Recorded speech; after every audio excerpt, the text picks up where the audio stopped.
Uchawa, nyinyi ni machawa. Hasa ni wakati pia na wanaomkosoa waitwe kunguni.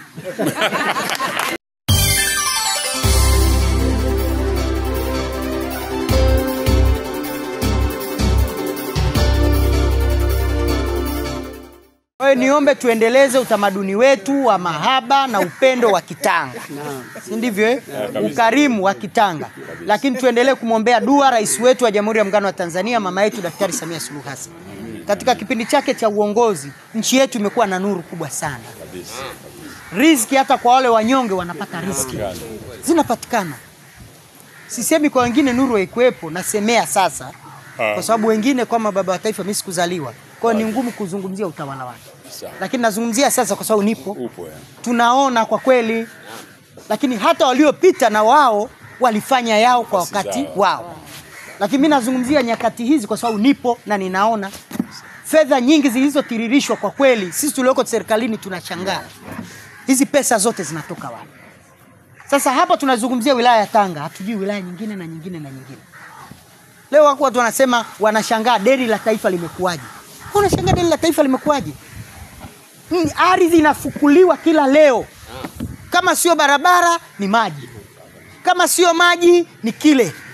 Kama sio hiki ni shule. Kama sio shule ni vyuo. Kama sio vyuo ni madaraja. Leo unakaa unashangaa deni la taifa limekuaje. Sijui. Ninadhani watu bado inabidi wafanye research za kina. Kabla hujazungumza ufanye tathmini ya kile unachozungumza. Kuna nafasi ya siasa, lakini iko nafasi ya uhalisia kabla ya siasa. Tusiwe kila mahali tunasema siasa, wakati mwingine tuseme na ukweli. Waswahili wanasema sasa hivi mnyonge asinyongwe kabla hajapewa haki yake. Mpe haki yake, kwa sababu hata marehemu pale anaambiwa anayemdai marehemu, anayedaiwa na marehemu, na anayemdai marehemu.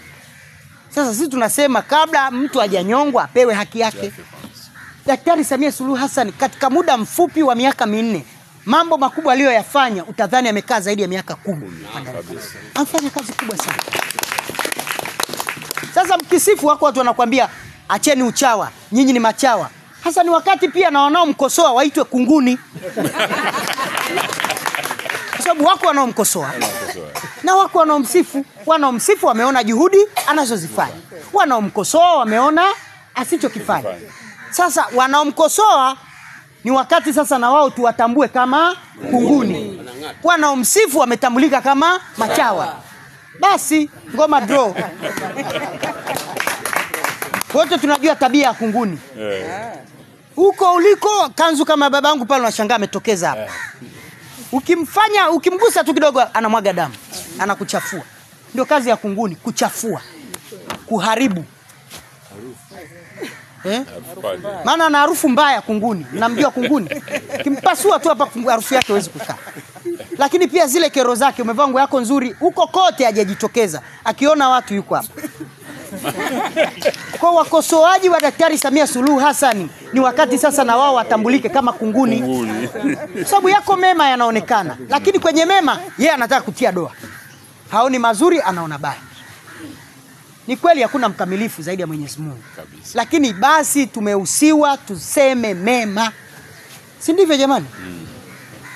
Hii Tanga tunayoiona leo haikuwa hivi. Nyote ni mashahidi. Bandari yetu ilikufa, imefufuliwa. Viwanda vingi vilikufa, angalau tumeanza kupata viwanda vipya. Juzi amezindua kiwanda pale. Na sasa hivi ameunda tume ya kuchunguza viwanda vilivyokufa ili vifufuliwe. Tunataka nini wanatanga?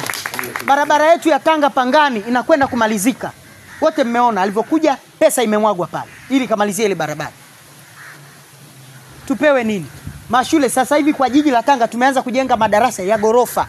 Sasa hivi tukitindua shule tunajenga gorofa. Sio tena madarasa ya hivi. Usisahau kusubscribe YouTube channel yetu MP Online TV.